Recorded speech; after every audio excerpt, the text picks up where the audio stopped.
Irmãos, quando nós lemos sobre unção na Bíblia, aonde a unção vem? Porque a figura da lâmpada ali tem um elemento constituinte. O elemento que faz com que a lâmpada brilhe é o óleo, que é uma figura do Espírito Santo. O nosso espírito é a lâmpada do Senhor, é onde a sua luz brilha.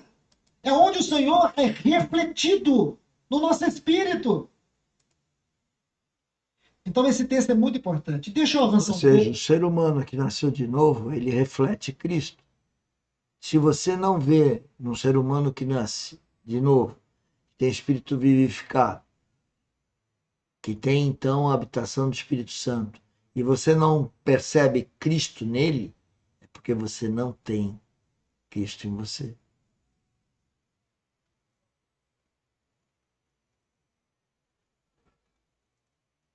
Mas isso não é um julgamento, isso é um alerta. Pô, o Espírito Santo foi derramado para todo mundo. Nós estamos aqui alertando, olha, o Espírito Santo está sendo derramado para você e você não está acolhendo o Espírito Santo de Deus no seu coração. Fica numa vida hedonista, fica numa vida egoísta, vive numa vida voluntariosa, acusando, vendo problema no outro. Deixe de ser mundana, deixa de ser mundano. Vamos ser Cristos. Vamos ser cristãos verdadeiros. Vamos ser guiados pelo Espírito Santo. Ok, irmãos, para que nós venhamos concluir aqui com as 3 leis espirituais. A terceira lição que eu quero colocar para os irmãos sobre esses 2 textos que lemos, Eclesiastes 3:11 e Zacarias 12:1, a terceira lição é essa.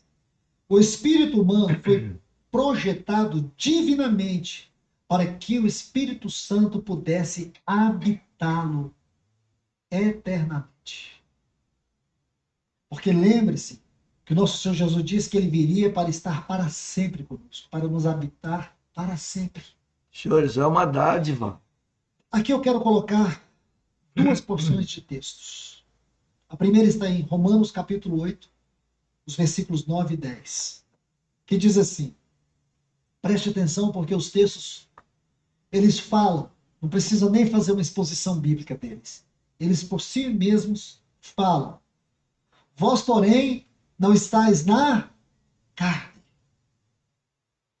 mas no Espírito, se de fato o Espírito de Deus habita em vós. Então esse se aqui, irmãos, ele precisa ser realçado.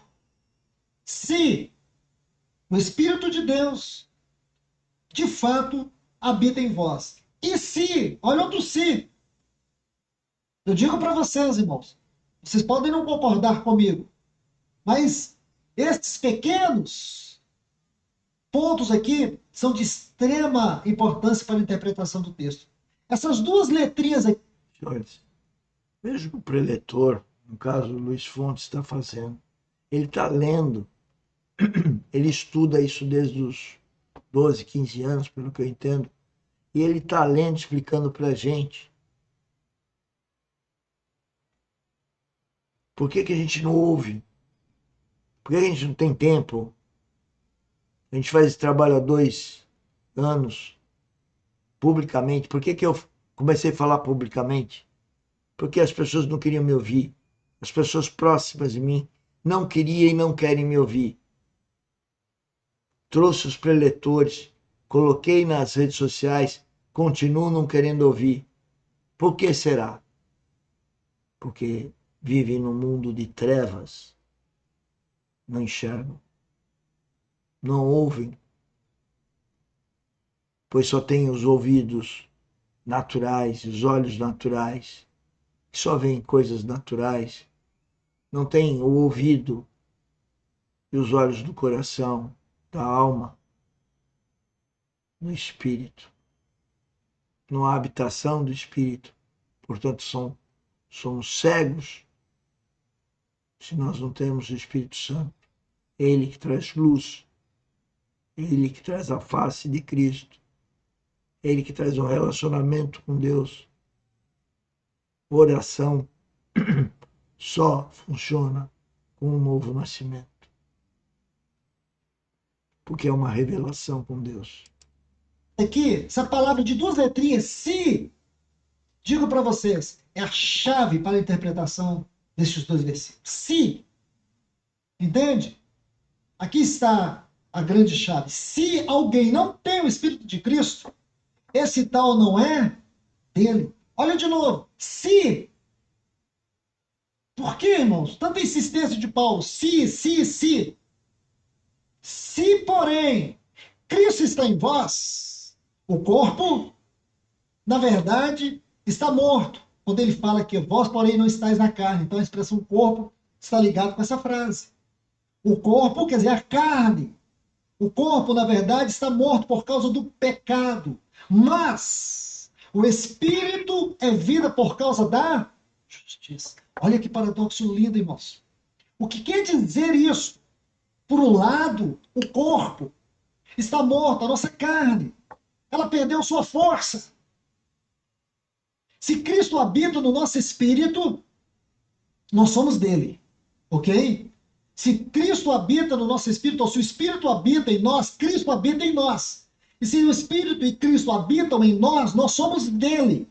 E se somos dele, a nossa carne, o que você ouve, o que você vê, porque são vias por onde o pecado entra, ou por onde pecados entram, pelos ouvidos, pelos olhos, pela boca, pelo nosso corpo, por suas sensações, prazer. É aqui, irmãos, que o pecado se manifesta. Pela carne, pelo corpo, nós nos contaminamos. Se nós não tivermos o Espírito Santo nos guiando para Cristo, e nós então vamos nos descontaminando. E se nós morremos sem se descontaminar, nós vamos parar no inferno. Mas se Cristo, se o Espírito e Cristo habitam no nosso espírito, então, meus irmãos, o que sinto, o que penso, o que quero, vai estar de acordo com a vida do Espírito, não de acordo com a minha carne. Certo? Uma ajuda para os irmãos é ler Gálatas capítulo 5, quando Paulo fala sobre as obras da carne. Então você vai entender melhor esse texto. Deixa eu colocar um outro texto, uma outra porção aqui. 1 Coríntios capítulo 3, versículo 16, é um texto que diz assim: não sabeis, vós que sois santuário, templo de Deus, e que o Espírito de Deus habita em vós. Então, escute, qual é a parte no meu ser que a Bíblia chama de santuário de Deus? O Espírito. Lembra que o tabernáculo, o santuário de Deus no Velho Testamento, ele tinha 3 partes, vocês se lembram? Lembram? O tabernáculo tinha 3 partes. Quais eram essas partes? Átrio, lugar santo, lugar santíssimo. Certo?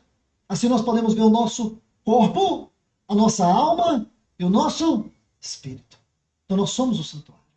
Porém, no Novo Testamento, sempre que a palavra santuário, santíssimo lugar, é evidenciado, sempre a referência não é o tabernáculo todo, mas o lugar santíssimo. Na Epístola aos Hebreus, quando diz assim para nós entrar no lugar santíssimo, esse lugar é o Santo dos Santos. Tá certo? Então veja isso, irmãos, é muito lindo. Porque essa expressão Santo dos Santos, ela é uma expressão muito interessante na língua hebraica. Porque no hebraico não existe o superlativo nem hiperlativos. Sempre que você queria dizer que uma coisa é santa, você diz assim, santo, certo? Mas quando uma coisa era muito santa, você só dizia isso, santo, santo, certo? Santo, santo. Agora, é incrível que quando Isaías, ele vê o Senhor no capítulo 6, ele diz assim, santo, santo, santo. 3 vezes. Irmãos, essa é uma maneira de dizer que alguma coisa é infinitamente santa.